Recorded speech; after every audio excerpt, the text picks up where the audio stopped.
اب فیصلے کے مہینے اور سال آ رہے ہیں، اس لیے اب گناہوں کی طرف واپس جانے کا بالکل وقت نہیں۔ بہت غور سے جملہ سننا، فیصلے کے سال آ رہے ہیں، اب دنیا کی زندگی میں زیادہ وقت باقی نہیں، پوری دنیا کی زندگی میں زیادہ وقت باقی نہیں، اب فیصلے کے دن آ رہے ہیں۔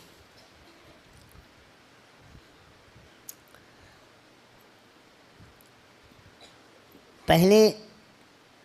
جیسا اب زمانہ نہیں ہے، ایک ایک دن جو گزر رہا ہے یہ فیصلے کے دن سے ہمیں قریب کر رہا ہے، اور فیصلے کے دن کی جو سب سے بڑی علامت ہے کہ اب فیصلے کا دن قریب ہے وہ ہے فلسطین کے حالات، کیونکہ اب بہت بڑے بڑے واقعات ہوں گے، دجال کی آمد بھی بہت دور نہیں ہے، اور حضرت عیسیٰ کی آمد بھی بہت دور نہیں ہے، اور امام مہدی کی آمد بھی بہت دور نہیں۔ اب مسئلہ یہ ہے کہ اگر اب بھی ہم گناہوں کی زندگی میں لگے تو ہمیں اللہ دجال کے ساتھ کھڑا کر دے گا، توبہ کی توفیق بھی ہم سے چھین لے گا، حضرت امام مہدی کے دشمنوں کے لشکر میں ہم کھڑے ہوں گے۔ اب یہ دیکھو، یہ وہ وقت ہے، کچھ پتہ نہیں کس وقت اگلا قدم اٹھ جائے۔ جو نشانیاں اللہ کے رسول نے بتائی تھیں آخری فیصلہ کن دور کی، بڑی تیزی کے ساتھ آ رہی ہیں۔ اس میں ایک نشانی یہ تھی کہ بہت بھیانک جنگ ہوگی یہودیوں کے درمیان اور اصلی ایمان والوں کے درمیان۔ اس لیے جو کچھ اس وقت غزہ اور فلسطین میں ہو رہا ہے اس سے ہر ایمان والے کا ایمان ہزاروں گنا ہر منٹ میں بڑھنا چاہیے، اس لیے کہ وہی ہو رہا ہے جو اللہ کے رسول بتا کر گئے تھے۔ جس وقت وہ آپ بتا رہے تھے اس وقت تو فلسطین میں کوئی مسلمان تھا ہی نہیں، اور آپ یہ بتا رہے ہیں کہ ایک بھیانک جنگ ہوگی، خطرناک جنگ ہوگی، یہودیوں اور ایمان والوں کے مابین ایک خطرناک جنگ ہوگی۔ آپ بتا رہے ہیں کہ ایک علاقہ ہوگا جہاں سچے پکے مومن جان دے رہے ہوں گے اور جان لے رہے ہوں گے، قربانیاں دے رہے ہوں گے، مسجد اقصیٰ کی حفاظت میں نوجوان جوک در جوک شہید ہو رہے ہوں گے۔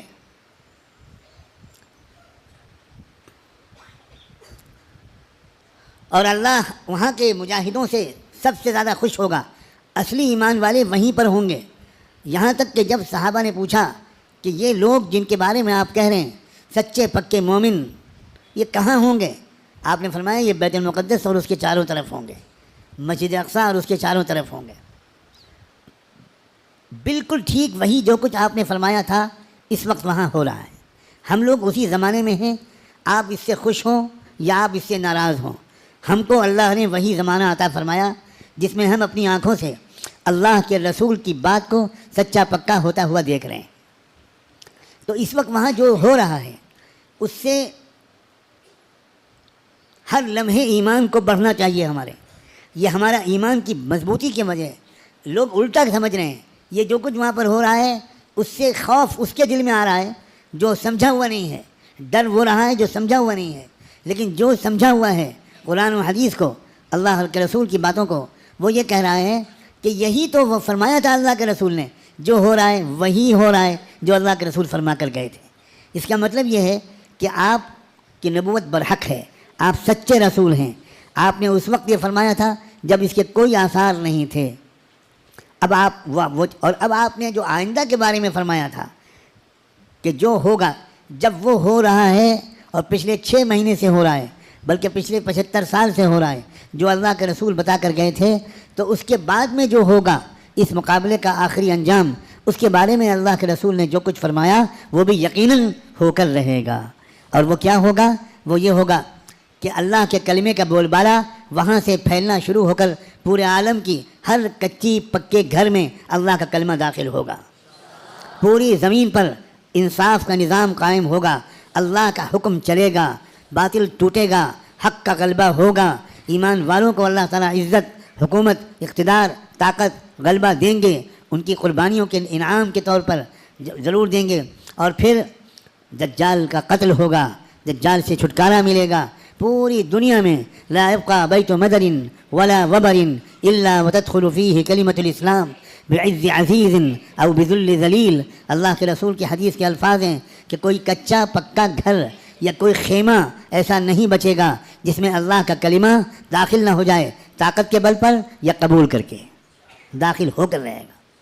اس لیے لوگوں، یہ بہت چوکنا رہ کر جینے والا زمانہ ہے۔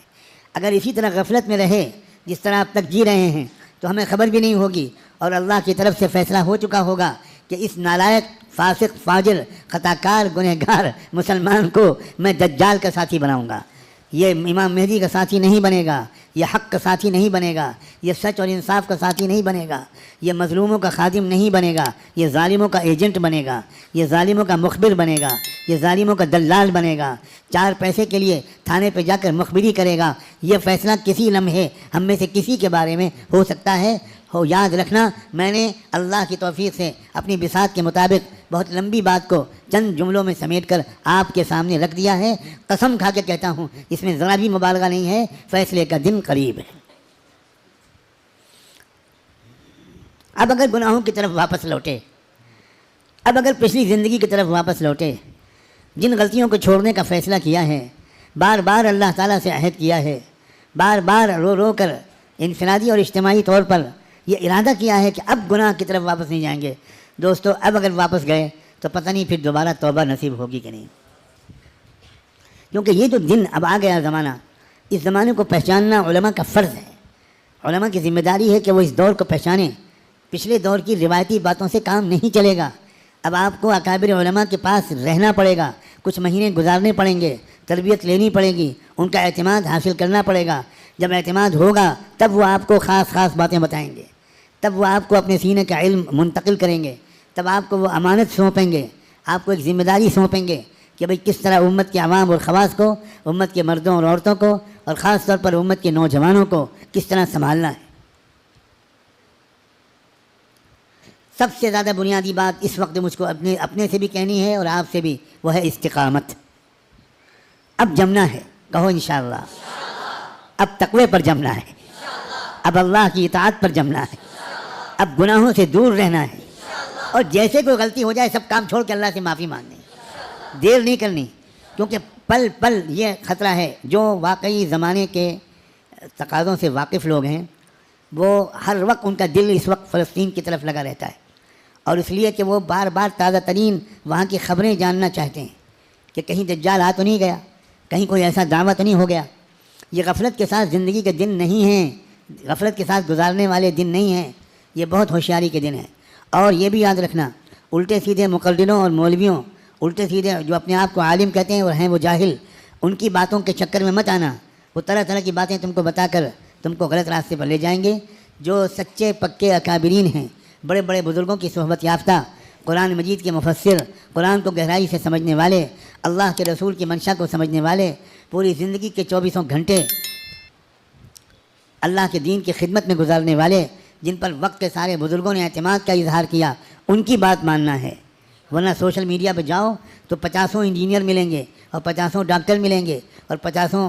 طرح طرح کے لوگ ملیں گے جو اسلامی پروگرام چلا رہے ہیں۔ ہمارے نوجوانوں کو نہیں معلوم کہ اسلام کی ویب سائٹس کے نام سے جو ویب سائٹس چل رہی ہیں اس میں سے تقریباً 70% یہودیوں کی ویب سائٹس